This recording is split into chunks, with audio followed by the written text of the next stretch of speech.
네, 여러분 안녕하십니까?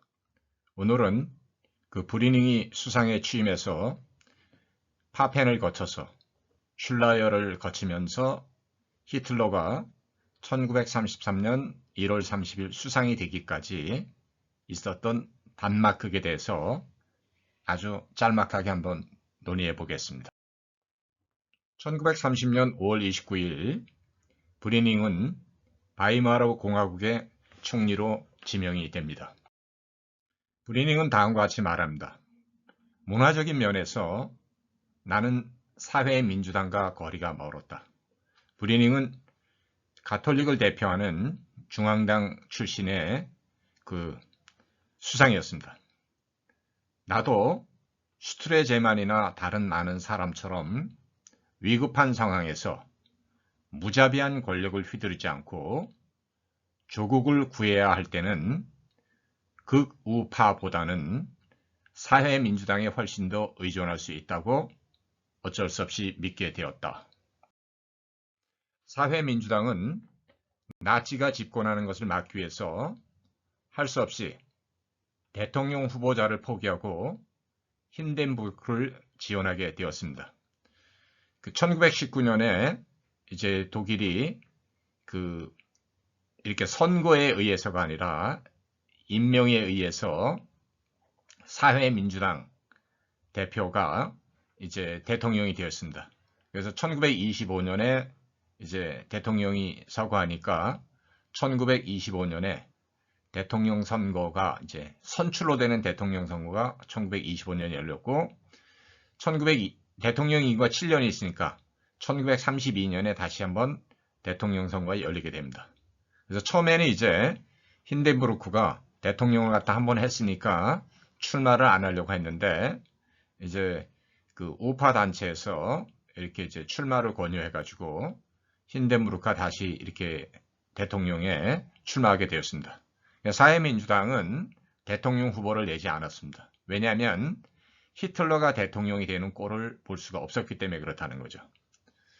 그래서 사회민주당은 브리닝 정부를 갖다가 이렇게 밀어줬고 어떻게 보면 브리닝의 경제정책하고 사회민주당의 어떤 경제정책은 이렇게 일치하지는 않았습니다. 임금 삭감을 감당하고 퇴직연금이 감소되는 것을 감수하면까지 사회민주당은 브리닝의 긴축 정책을 따랐습니다. 사회민주당은 나치의 집권을 막을 수 있다면 브리닝이 아무리 못마땅하다고 하더라도 히틀러보다는 낫다고 봤기 때문에 사회민주당의 지지층의 일부가 이탈했음에도 불구하고 브리닝에 협력했다라는 거죠. 이게 이제 굉장히 중요합니다. 그래서 바이마르 공화국에서는 이제 그 세 개의 연립 정당이 70% 정도를 갖다가 이렇게 확보해서 13년 내내 바이마르 공화국 내내 안정된 정부, 뭐 물론 우여곡절은 있었지만 정부를 끌어올 수 있었다라는 거죠. 그래서 나치와 같은 극우라든지 공산당 같은 극좌가 바이마르 공화국에서는 한 번도 집권할 수 없었다라는 것. 요게 이제 우리 논의의 이제 포인트입니다. 여기. 힌덴부르크하고 슐라이어는 사회민주당에 의존하고 있었던 브리닝에 실망하게 됩니다. 좌파와 연정하는 것에 불만이 컸던 이 두 사람은 결국 나치와 국가인민당이 연합해서 우파가 정권을 잡기를 바랬습니다. 하지만 슐라이어는 나치와 연정하는 것이 무엇을 의미하는지 제대로 평가하지 못했습니다. 1939년까지 국외적으로도 그렇고 국내적으로도 그렇고 히틀러는 늘 과소평가되었습니다. 자, 힌덴부르크에 대해서는 이제 우리가 좀 간략하게 언급할 필요가 있습니다. 이제 힌덴부르크는 두 번의 제 대통령을 지냅니다. 바이마르 공화국 시절에.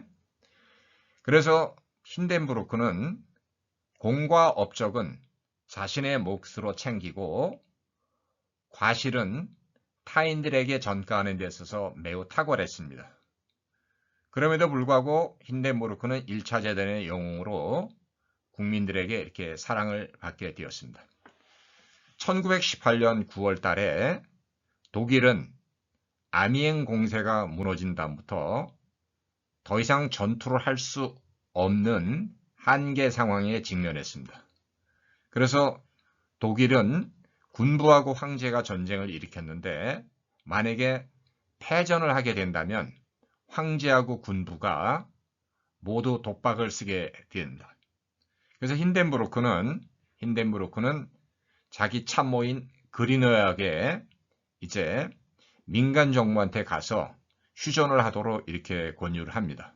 그래서 전쟁을 일으켰던 두 당사자, 황제하고 군부가 사실은 전쟁 책임에서 이렇게 면피를 당하게 되고, 이제 힌덴부르크는 우리는 전선에서 열심히 싸웠지만 등 뒤에 비수를 꽂는 사람들 때문에 우리가 전쟁에서 졌다라고 하는 이 정말 어처구니 없는 신화를 갖다가 퍼뜨리는데 일조를 했습니다.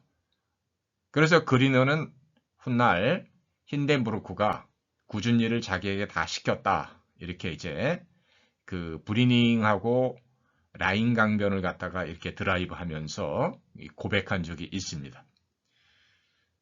힌덴부르크는 좌파가 배제된 우파만의 통합이 진정한 국민 통합이다, 이렇게 봤습니다. 힌덴부르크는 국가인민당과 나치가 협력하는 것이 국민 통합으로 생각했다라는 거죠. 그의 시야가 얼마나 편협하고 어떻게 보면 그 나치를 갖다가 몰랐다라고 하는 현실 감각을 갖다가 여지없이 드러내고 있습니다. 슐라이어는 힌덴부르크에게 히틀러 한번 만나보라고 이렇게 제안을 합니다. 그때 힌덴부르크가 그 오스트리아 쫄병과 말을 섞을 수는 없어 라고 이제 아주 냉소적으로 히틀러를 갖다가 이렇게 평가합니다. 자, 1932년 그 제1차 대통령 선거에서 힌덴부르크는 49.6%를 얻고 히틀러는 30.1%를 얻고 공산당을 대표하는 에른스트 텔만은 13.2%를 얻고 그 다음에 철모단을 대표하는 테오도어 듀스터베르크는 6.8%를 얻습니다. 그런데 1차 선거에서 어느 누구도 50%를 갖다 넘지 못했기 때문에 선거가 다시 열리게 됩니다. 그래서 2차 선거에서 힌덴부르크는 53%를 얻고 히틀러는 36.8%를 얻습니다. 그리고 이제 공산당을 대표하는 에른스트 텔만이 이제 3위가 됩니다. 1923년 히틀러가 뮌헨 폭동을 일으킨 다음부터 그 독일의 이제 나치당들에 대해서 이 무력 행사가 철저하게 금지되었습니다. 그래서 바이마르 공화국 내내 나치 돌격대는 그 어떤 행동도 할 수 없도록 법으로 막아놨습니다. 그래서 브리닝 수상과 그리노 국방장관은 나치 돌격대를 해제하는 것을 강력하게 막았다라는 거죠. 그런데 슐라이어는 이제 나치당과 물밑 작업을 하면서 그 슐라이어는 다른 모든 정당들이 준 군사 조직을 지니고 있는데 나치에게만 이렇게 준 군사 조직을 갖다 허락하지 않는 것은 형평에 맞지 않는다라고 이제 힌덴부르크를 갖다가 설득하고 힌덴부르크한테 나치 돌격대 해제를 건의하게 됩니다. 슐라이어는 나치를 이용할 수 있다고 봤고 자신이 나치에게 이용당할 수 있다고는 생각하지 못했다라는 거죠. 그래서 우리 손자병법에 지피지기면 백전백승인데 슐라이어는 자기가 생각한 나치, 자기가 길들이고 통제할 수 있는 나치만 봤지 자신이 나치한테 당할 수 있다라는 것을 보지 못했다는 거죠. 그래서 훗날 슐라이어는 1934년 이제 그 6월 30일 장검의 밤에 이제 슐라이어는 나치에 의해서 이렇게 암살당하게 됩니다. 이건 뭐 차후의 일이니까 그때 가서 한번 논의해 보겠습니다. 자, 힌덴부르크의 지지자는 역설적이게도 자신이 그렇게도 싫어했던 사회민주당과 민주적인 중도파였습니다. 그는 1932년 선거에서 우파로부터 크게 지지를 받지 못했습니다. 1925년에는 힌덴부르크가 우파의 지지를 많이 얻었지만 1932년에는 힌덴부르크는 민주적인 중도 좌파와 그 다음에 좌파가 그 지지 기반이 되었다라는 거죠. 그러니까 민주적인 중도파와 좌파가 그 지지 기반이 되었다라는 것은 1932년에 있어서 힌덴부르크의 지지층이 1925년과는 확연히 변화된 모습이었다는 거죠. 그래서 바이마르 공화국 거의 내내 사회민주당, 독일민주당, 중앙당이라고 하는 이 세 트로이카가 안정된 연립정부를 꾸려왔고 프로이센을 통치했다라는 거죠. 자, 브리닝이 1932년 6월 달까지 수상을 했으니까 브리닝이 수상해 있을 때까지만 해도 나치 돌격 때는 여전히 집회 활동을 할 수가 없었습니다. 나치는 바이마르 공화국의 Government by Discussion, 토론에 의한 정치를 완전히 거부했습니다. 나치는 통치를 오로지 지배하는 것으로만 봤다라는 거죠. 그래서 이제 나치의 그 우생학의 지배, 아리안 민족의 어떤 그 우월성의 지배 같은 것들이 이제 등장하게 되는데, 어떻든 간에 나치는 의회 민주주의의 이런 통치 방식에 대해서는 철저하게 문을 닫았다는 거죠. 자, 모든 정당들을 해체시키면서 왜 나치당은 종속시켰느냐? 이런 물음이 제기되는데, 나치는 바로 자가당착에 의해서 다른 모든 정당들은 해체하면서 나치당만 일당 독재를 유지하는 자기 모순적인 이제 태도를 보였다는 거죠. 그러니까 돌격 때는 거리의 해결사들이었고 정적에 대한 무자비한 테러를 자행했습니다. 그래서 폭력과 테러는 나치의 주식이었습니다. 돌격대 금지를 폐지시켜버리고 브리닝과 그레노, 프로이센의 브라운 제벨링 정부를 무너뜨리기 위해서 슐라이어는 히틀러와 손을 잡습니다. 그래서 1932년 6월 이제 힌덴부르크 대통령은 브리닝을 갖다가 이제 해임시킵니다. 그때 브리닝은 다음과 같이 말합니다. 그 대통령 각하, 저에게도 양심은 있습니다. 그래서 힌덴부르크는 브리닝한테 외무부 장관을 제안했지만 브리닝은 힌덴부르크의 요구를 차갑게 거절합니다.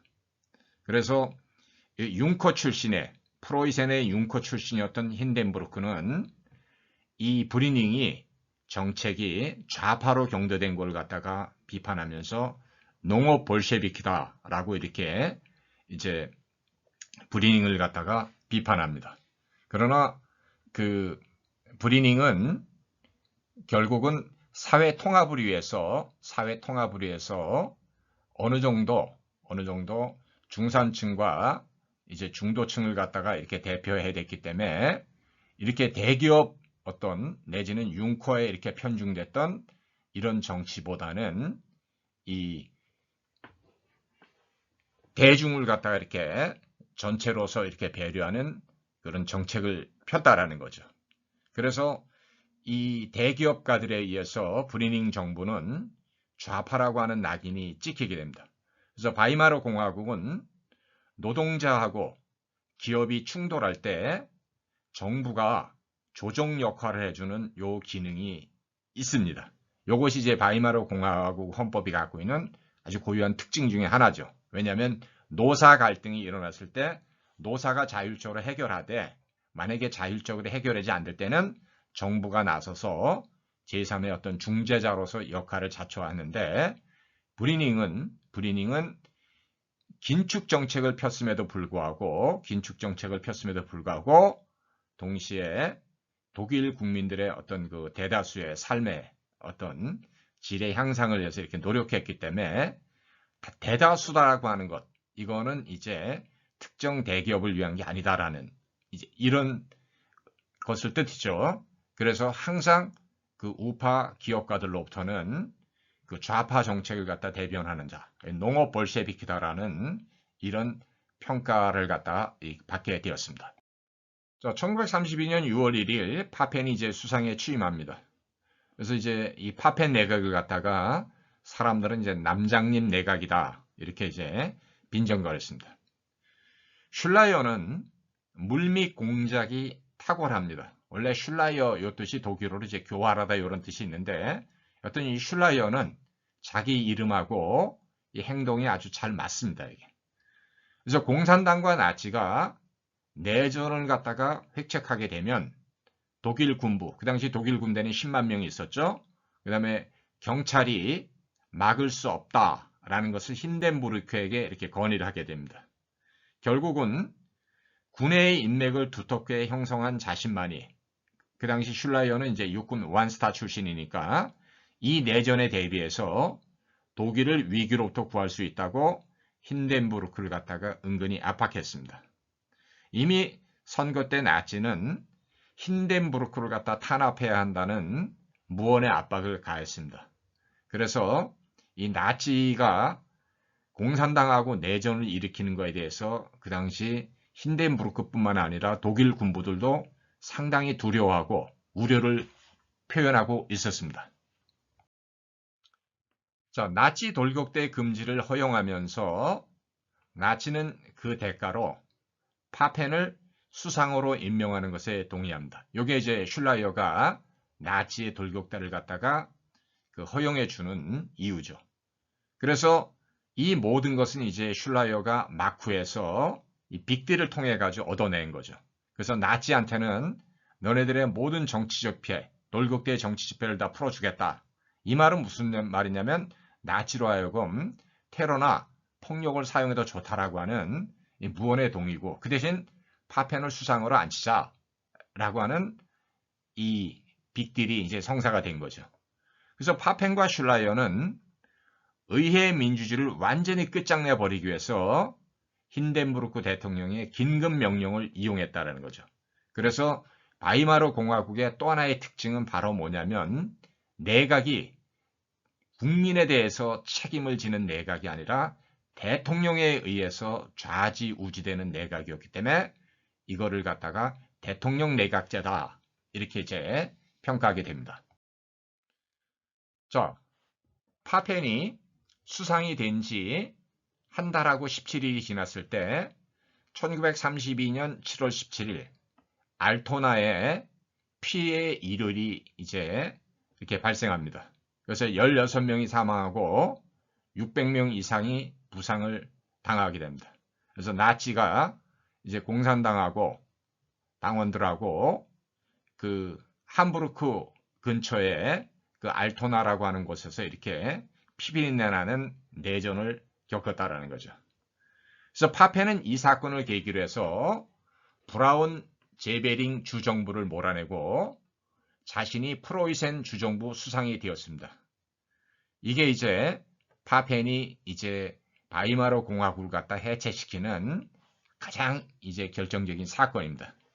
그래서 파펜 쿠데타 내지는 이제 프로이센 쿠데타는 독일 바이마르 공화국 민주주의의 사망 신고를 뜻했습니다. 독일의 마지막 민주정부가 무너지면서 독재 국가로 갈 수 있는 마지막 장애물이 제거되었다라는 거죠. 1932년 7월 30일 선거에서 나치는 38.3%를 획득해서 230석의 의석을 갖다 확보합니다. 사회민주당은 21.5%를 획득하고 133석을 획득합니다. 1932년 8월 9일과 8월 10일 슐레지언 근처의 포텐파에서 이제 살인 사건이 또 발생합니다. 나치 행동대원 9명이 체포되는데 그중 5명이 처형되게 됩니다.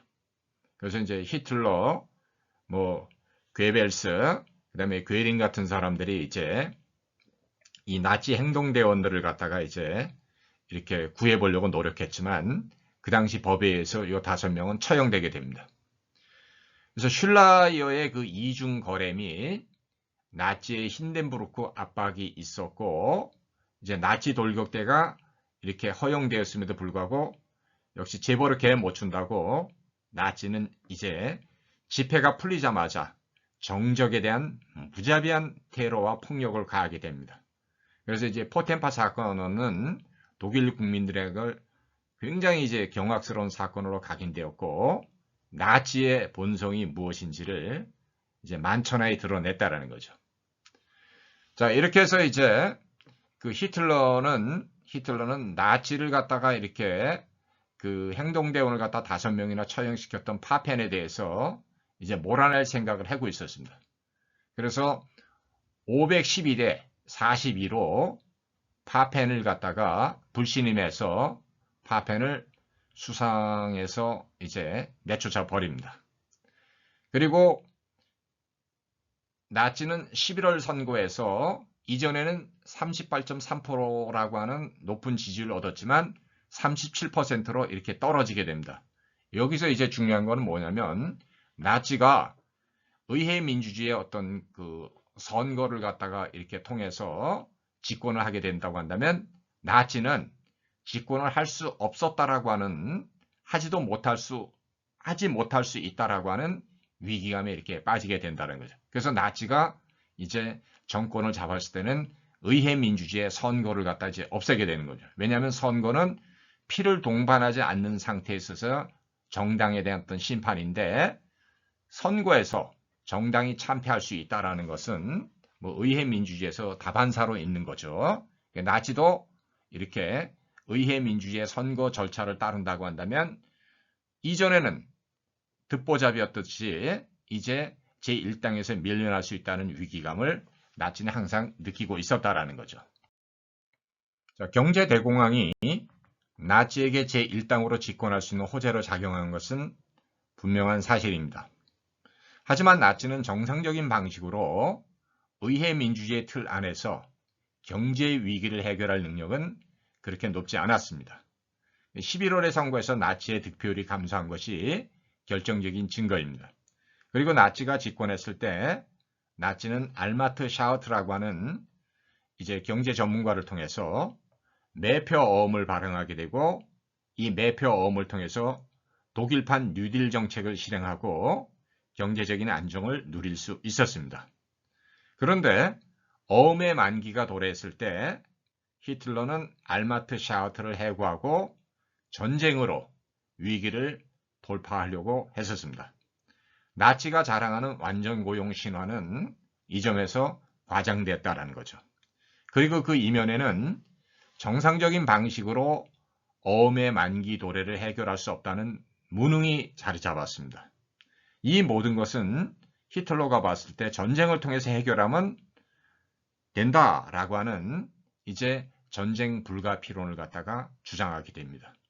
그래서 독일 군부는 1939년까지 폴란드를 침공할 때까지 전쟁에 대해서 늘 반대했습니다. 그렇기 때문에 히틀러와 군부는 항상 이 전쟁이라고 하는 문제에 있어서 갈등과 대립에 빠지게 된다라는 거죠. 자, 1932년 12월 이제 그 초에 그 힌덴부르크는 파펜을 갖다가 이제 수상해서 이렇게 해임시킵니다. 그때 힌덴부르크는 파펜에게 다음과 같이 말합니다. 여보게 파펜, 내가 마음을 바꾼다면 나를 악당이라고 생각하겠죠? 그렇지만 나는 너무 늙어서 삶의 끝자락에서 내란에 대한 책임을 떠맡을 수 없습니다. 그래서 우리는 하나님의 이름으로 폰 슐라이어 씨가 운을 시험해 보게 해야 합니다. 그래서 파펜을 갖다가 해임시키고 슐라이어를 갖다가 이제 힌덴부르크는 수상으로 앉힙니다. 그래서 1932년 12월 3일 슐라이어는 이제 총리가 됩니다. 자, 1932년 12월 3일에 슐라이어가 수상에 취임해서 1933년 1월 29일까지 슐라이어는 이제 수상으로 집권을 합니다. 그러니까 채 2달이 안 됐죠. 2달 정도뿐이 안 됐죠. 자, 그런데 파펜은 슐라이어가 물밑에서 자신을 밀어낸 것에 대해서 항상 복수의 칼날을 갈았습니다. 그래서 이번에는 파펜이 힌덴부르크를 설득해서 그리고 이제 히틀러하고 담합을 하면서 히틀러를 수상에 앉히게 됩니다. 그러니까 우리는 여기서 이제 조심해야 될 게 하나 있습니다.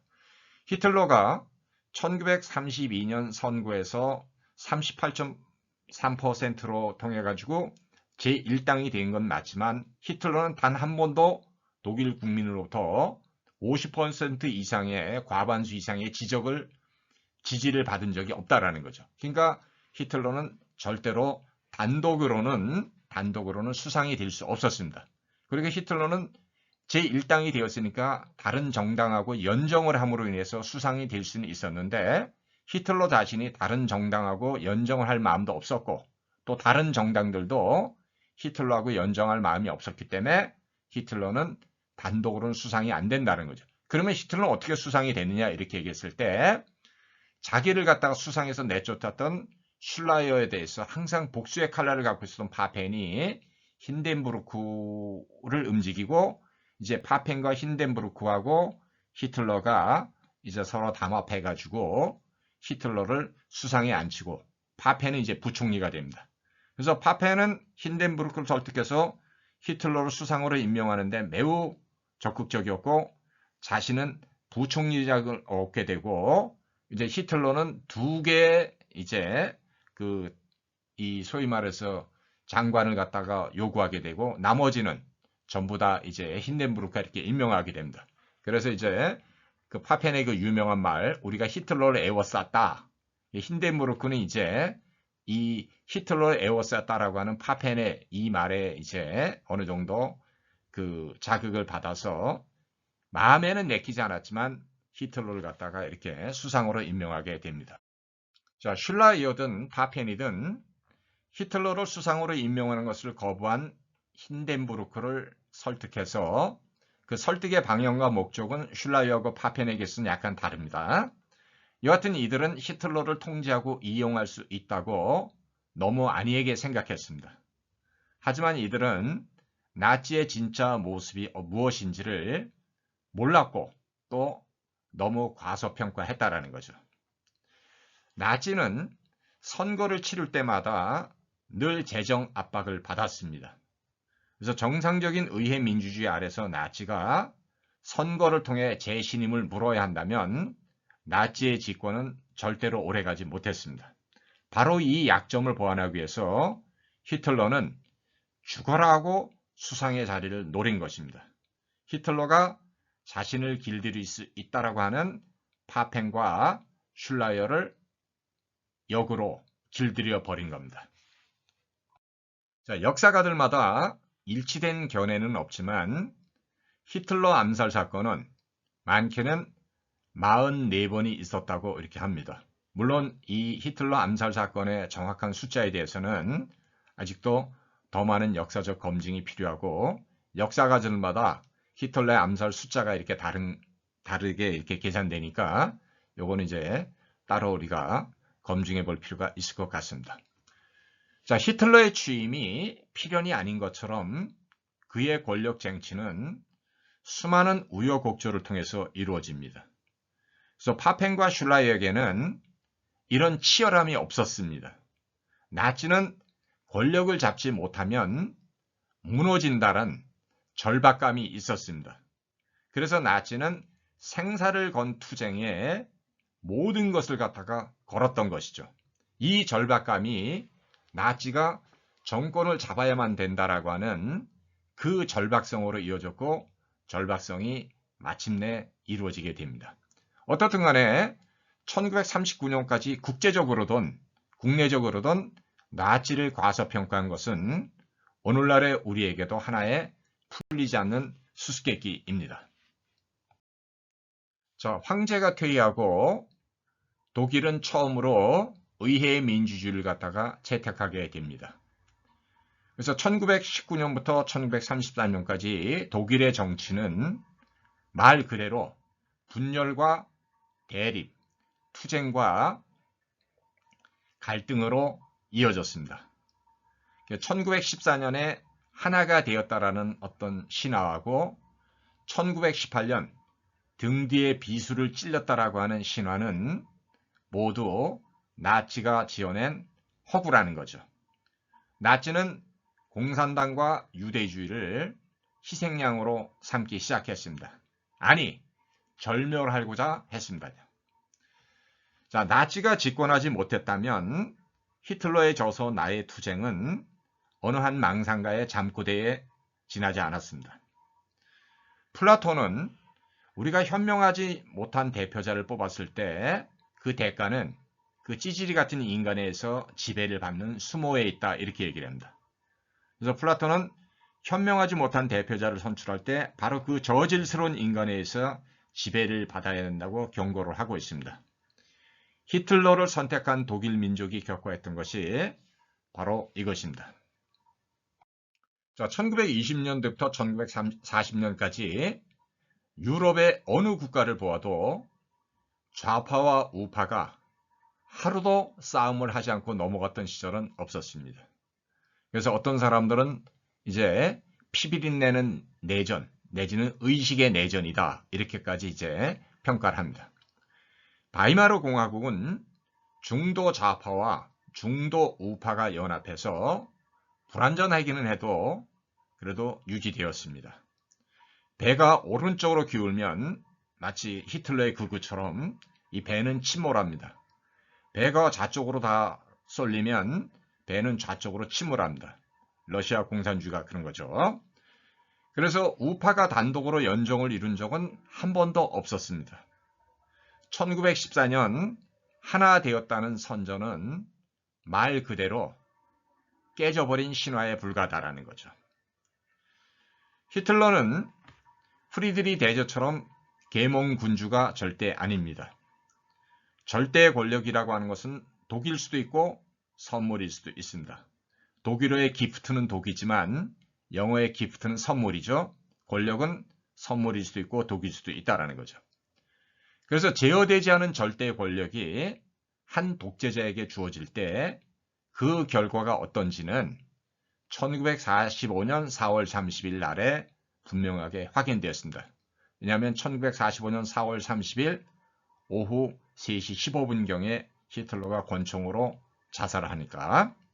자, 바이마르 공화국은 히틀러가 무너뜨린 것이 아닙니다. 히틀러가 실험했던 새로운 길이 과연 바이마르 공화국보다 더 나은 것일까?